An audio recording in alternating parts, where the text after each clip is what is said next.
Alhamdulillahi wahda, wassalatu wassalamu ala man la nabiyya ba'da, amma ba'd. We were looking at the requirements of a Sahih Hadith, and you remember we finished up to here where we said there are 5 conditions according to majority, but there are quite a few extra conditions that some scholars would have, but these are the normal standard conditions that majority would take before they consider a hadith to be Sahih. So number 1, there has to be isnad, there has to be a connectivity, the chain from the initial narrator all the way back to Rasulullah sallallahu alaihi wasallam. There has to be a chain. Now this chain,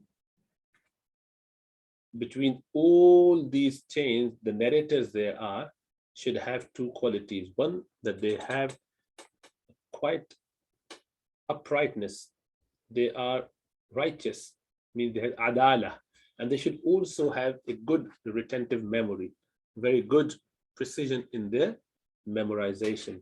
They should know exactly what they're talking about. They can't say, oh, perhaps he said this or maybe that. It has to be very clear memory about the incident, about the words. And as I said, they're upright.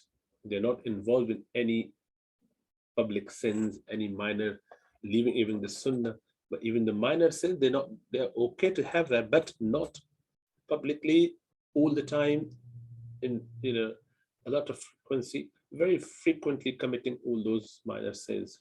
Even that is not considered the utmost uprightness. So one should try and look at that as well.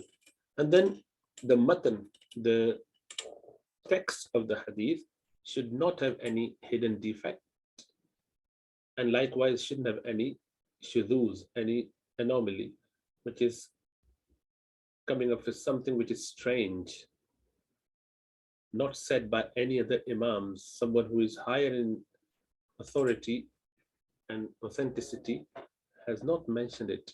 How come one is saying it, other 10 are saying something different from the same sahabi, from the same narrator? There may be a question about it. So these are the detailed, there's a lot of obviously details to each of those, but have that briefly in your mind. Isnad, Dabt, Adala, Illa, and Shuzuz. So what is a Hasan Hadith? Hasan Hadith is, oh, I didn't know that. What happened here? Subhanallah. Let us finish.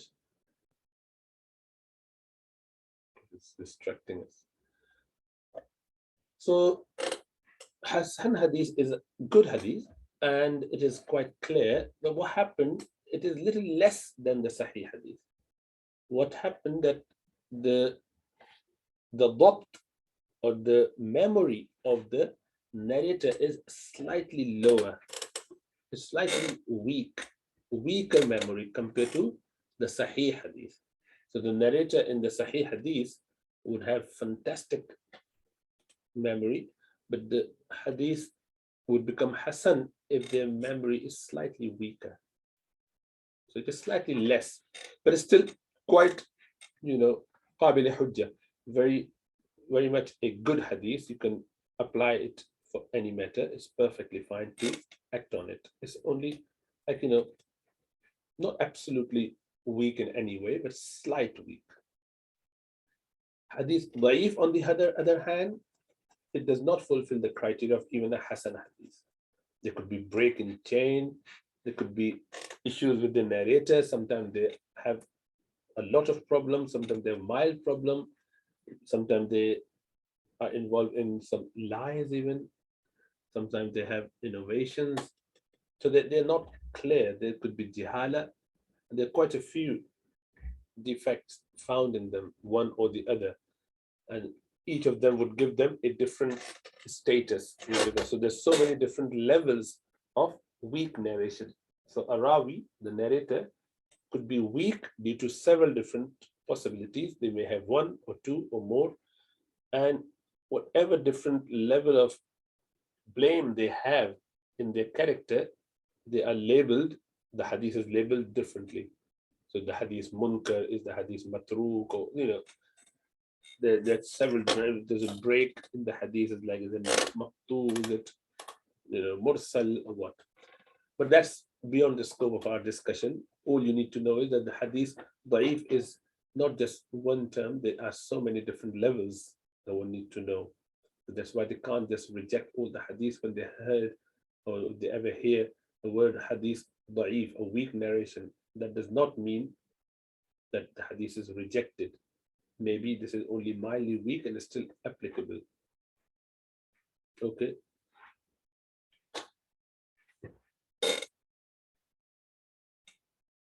There are three views about weak hadith. Some are very strict against, they say no practice can be based on a weak hadith. And that's a minority view. The practice can be categorically based on it if there's no other evidence under the same issue. And again, that's another small group of people would say that. The majority of scholars, which is Jamhur, hold it that it can be used as basis for practicing good deeds and achieving good character, but not for legal rulings. If the hadith is very weak, then obviously we're not talking about that. We're talking about only a hadith which is just weak. So one can act upon those hadiths, especially in fadail, especially in encouragement, in targheeb and tarheeb, where there's discouragement about doing something. So we can act on those. Now these hadiths can be used as a corroborative evidence. You already got a principle from Quran. You already got a Sahih hadith, but this hadith is only used as a shahid, as further evidence, as mutabi'ah, as tawabi'ah, as someone which is just supporting the evidence, not the main evidence. So then there's no problem.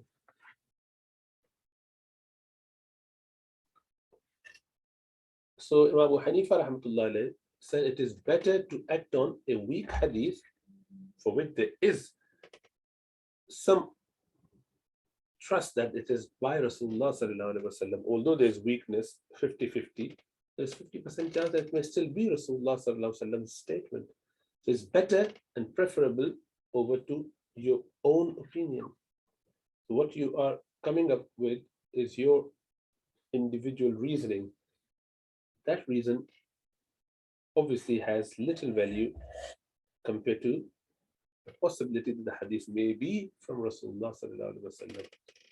They would prefer, as long as this condition, as long as it does not contradict anything which is already established, as long as it is not done in aqidah, it is just done in some ruling and you're taking a ruling from it. For example, the hadith of qahqaha, the hadith of laughter in prayer. This hadith has been graded as mildly weak by some. So other Imams do not take it. Imam Abu Hanifa rahmatullah would take it.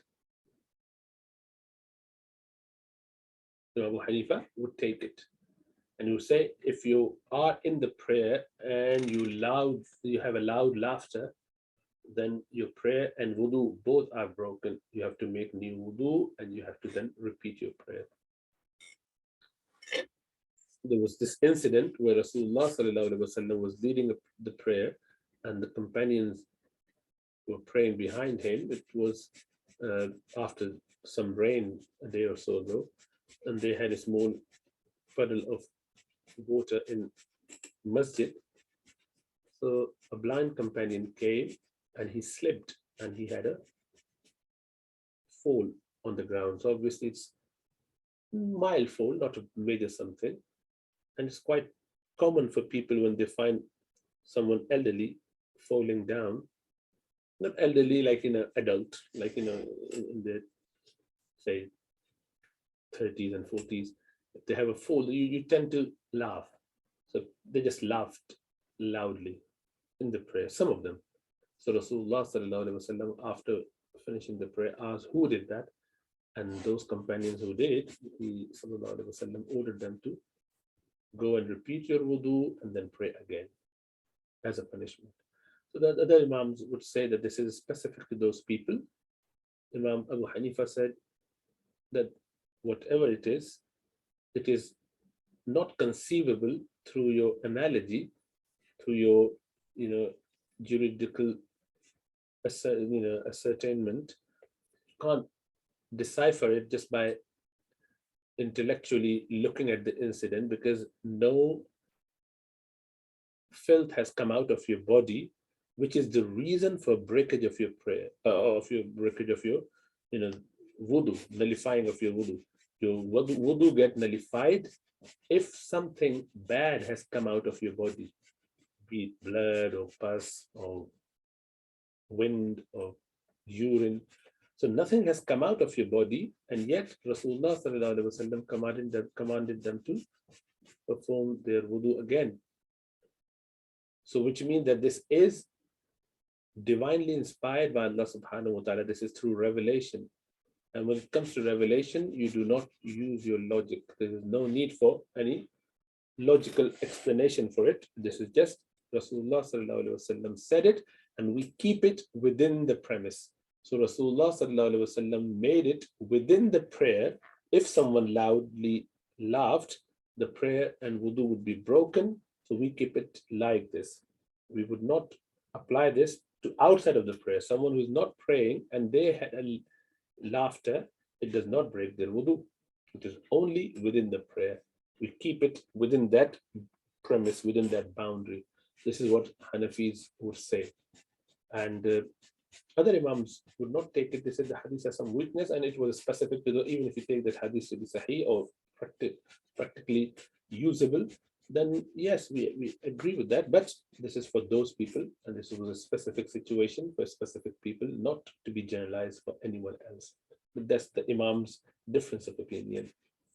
Imam Ahmad said about weak narration: one may practice on the basis of the weak hadith if there's no other hadith to that effect, and also if there's no hadith that contradicts it. That makes makes it a bit more clear. So this is similar to Imam Abu Hanifa.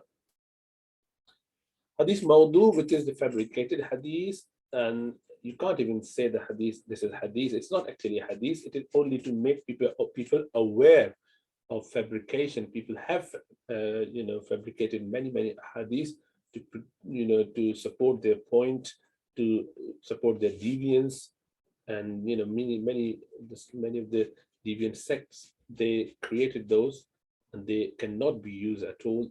They must be thrown away. It is haram to create a hadith or fabricate a hadith, and that is why it is not permissible. And we just only mention that hadith as a hadith, a mawdu', so that people are aware. So scholars have written books on mawdu'at, and ideally we shouldn't be even calling them hadith, but since they're already there, we're only identifying them as opposed to giving them the title hadith. They're not hadith of Rasulullah sallallahu alaihi wasallam by consensus, and they're thrown away. They are rejected. So there are certain sunnah which are related to law, a sunnah tashri'iyya, and the sunnah which are not tashri'i, which are just mere practice of Rasulullah sallallahu alaihi wasallam, his sallallahu alaihi wasallam's behavior, his manners, how he dressed up, how he slept, how was his hairs, how would he part them, how would he comb them, how would he sit and lie and eat and drink. So those are the natural activities of Rasulullah sallallahu alaihi wasallam, his blessed behavior. And legal sunnah is definitely binding, and only the fuqaha could distinguish between the two.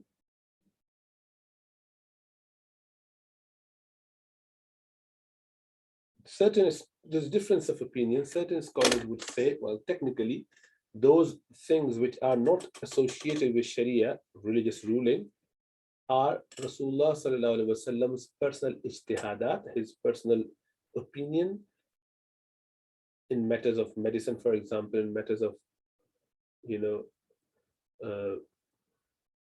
arms and fighting in the path of Allah subhanahu wa ta'ala, his style of fighting, his style of dealing in political way, unless there is a specific ruling that he has given. but something which is individual to him, if that doesn't make it a Sharia ruling legally, then one may opt for it and one may abandon it. It's okay to do so, but only a faqih imam, qualified mujtahid, would be able to distinguish between the two. So particular circumstances of Rasulullah sallallahu alaihi wasallam, strategy in the war, and situational things, if one doesn't act on that, they're not considered sinful. But legal ruling, one has to obey and take very seriously. But that is the legal or juristical ruling here. But when it comes to the love of Rasulullah sallallahu alaihi wasallam, when it comes to following the path of Rasulullah and the way of Rasulullah sallallahu alaihi wasallam, the more you do, the better it is. You follow and imitate anything and everything which is possible and within your means, which you can do without jeopardizing your health, your life, your well-being, is perfectly fine. You do not cause yourself a misery of or a problem by fulfilling that, then you must try and do it. Following Rasulullah sallallahu alaihi wasallam in each step of your life is the life goal. It is something which would bring us close to Allah subhanahu wa ta'ala. Allah says, O Muhammad sallallahu alaihi wasallam, tell them, قُلْ إِن كُنْتُمْ تُحِبُّونَ اللَّهَ فَاتَّبِعُونِي يُحْبِبْكُمُ اللَّهُ. If you want to love Allah, follow the way of Rasulullah sallallahu alaihi wasallam. Allah would instead love you. Allah would forgive you. You become beloved to Allah subhanahu wa ta'ala. So the way of Rasulullah sallallahu alaihi wasallam in every matter should be followed as much as possible. But whether this is binding or not, it will be dictated by the fact that if it is a legal ruling, then it's a binding. If it's not legal ruling, but a practice of Rasulullah sallallahu alaihi wasallam, which he hasn't made mandatory for people, then it's fine to not follow them, except that a lover would follow every step of the beloved. This is a sign of his deep love for the beloved, which is Rasulullah sallallahu alaihi wasallam for believers. So we should imitate him, copy him, follow him in every single step, whatever is possible, whatever is within our means and goal. That is the goal on its own, inshallah. I hope it is clear. May Allah give us tawfiq. أقول قولي هذا واستغفر الله لي ولكم ولسائر المسلمين فاستغفروه. السلام عليكم ورحمة الله وبركاته.